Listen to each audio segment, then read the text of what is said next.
किसान एक बार फिर हुंकार भरने जा रहे हैं। 5 नवंबर को धर्मनगरी कुरुक्षेत्र के देवीलाल पार्क में संयुक्त किसान मोर्चा इकट्ठा होगा और मुख्यमंत्री नायब सैनिक के आवास पर प्रदर्शन करेगा। आप सुनिए किसान नेता सुरेश कोत को क्या कुछ कहा है, किसानों की इस बार मांग क्या है। इस बार भारतीय जनता पार्टी की सरकार पार्ट 3 में एक बार फिर किसान हुंकार भरने जा रहे हैं। सीएम हाउस जैसे देखते लोग दोनों सही है जी। सीएम हाउस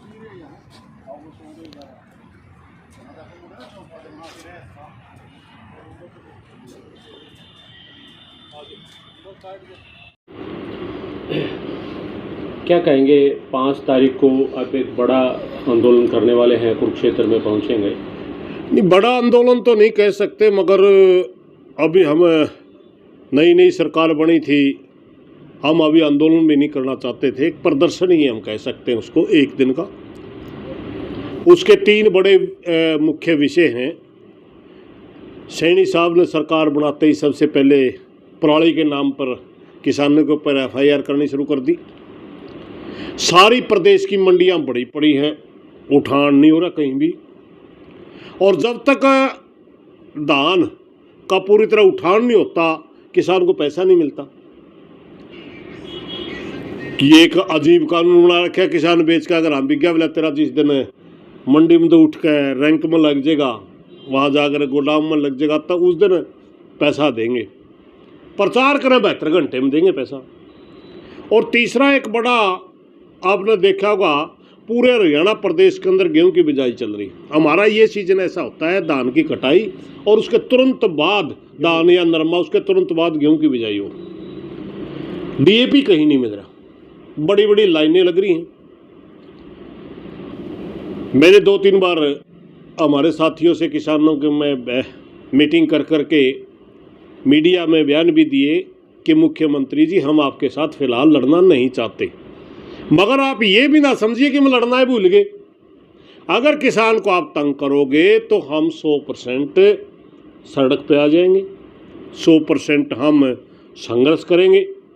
अब 5 तारीख को हम हरियाणा सरकार को एक प्रदर्शन के द्वारा नींद से जगाने के लिए आ रहे हैं। तो क्या कि हम पार्क में इकट्ठे होकर के 1.5 किलोमीटर के करीब वहाँ से CM का कैंप ऑफिस है, वहाँ तक जाएंगे और अपनी बातें सरकार तक पहुँचाएंगे कि हरियाणा प्रदेश के किसान को तंग ना किया जाए, ना उनके ऊपर पराली का कोई पर्चा दर्ज हो। क्योंकि पराली का जो मैटर है, आज से 3-4 साल पहले, 3 या बल्कि 6-7 साल पहले की बात है, मनोहर लाल खट्टर CM थे।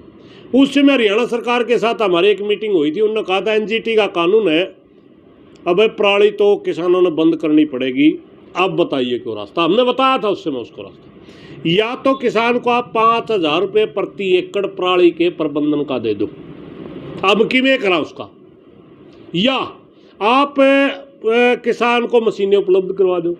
अब मैं आपने बता दूंगा कि हरियाणा प्रदेश के अंदर लगभग 40 ब्लॉक ऐसे हैं जिसमें 2-2 या 3-3 मशीनें हैं। अब एक ब्लॉक में 30 गांव हैं, मैं नारायण ब्लॉक में मेरा गांव, मेरे ब्लॉक में 30-32 गांव हैं, मशीनें 3 हैं। क्या 3 मशीनें पराली का प्रबंधन कर पाएंगे? और मशीनें देने के लिए पैसा हरियाणा गवर्नमेंट ने नहीं देना, वो सेंटर से पैसा आया हुआ है। सबसे पहले हरियाणा सरकार ये श्वेत पत्र जारी करेगी सेंटर से, पराली प्रबंधन के लिए आपको कितना रुपया मिला और उनकी कितनी मशीनें आपने दी। दूध का दूध, पानी का पानी हो जाएगा।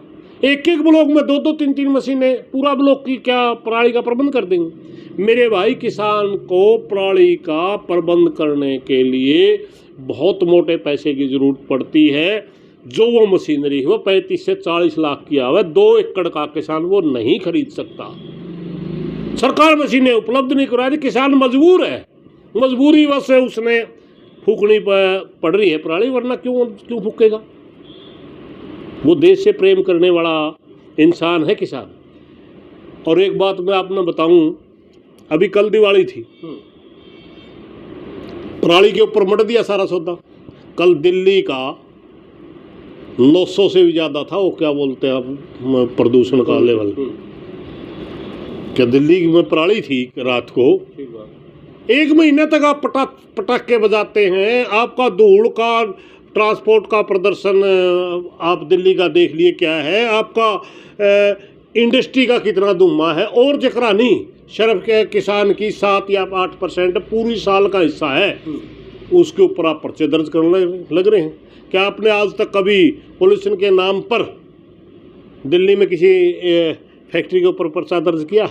तो ये सारे मुद्दे 5 तारीख को रहे। ये सारे मुद्दे हम 5 तारीख को सरकार को याद दिलाने के लिए आ रहे हैं। और अगर सरकार नहीं मानी तो भाई फोर्क में सख्त रवैया भी अपनाना पड़ेगा। दूसरी तरफ है मेरी सरकार से ये भी प्रार्थना है, 5 तारीख को हमारे 2 दिन बाकी है, 2 दिन में अगर सरकार करना चाहे तो बहुत कुछ कर सकती है। हम चाहते हैं कि हरियाणा के अंदर 5 तारीख से पहले DAP के रैंक लग जाने चाहिए, वरना मजबूर हैं हमने CM के बारे में बैठना पड़ेगा, नारेबाजी करनी पड़ेगी। हमने आवा तो सारे शहरों में सूचना ही आनी चाहिए कि अपना रैंक लग गया। ये भी हम हरियाणा सरकार से एक प्रार्थना समझ लो, प्रार्थना करा। फिलहाल तो चेतावनी तो भाई मजबूरी बस फिर हमें करनी पड़ेगी कुछ ना कुछ।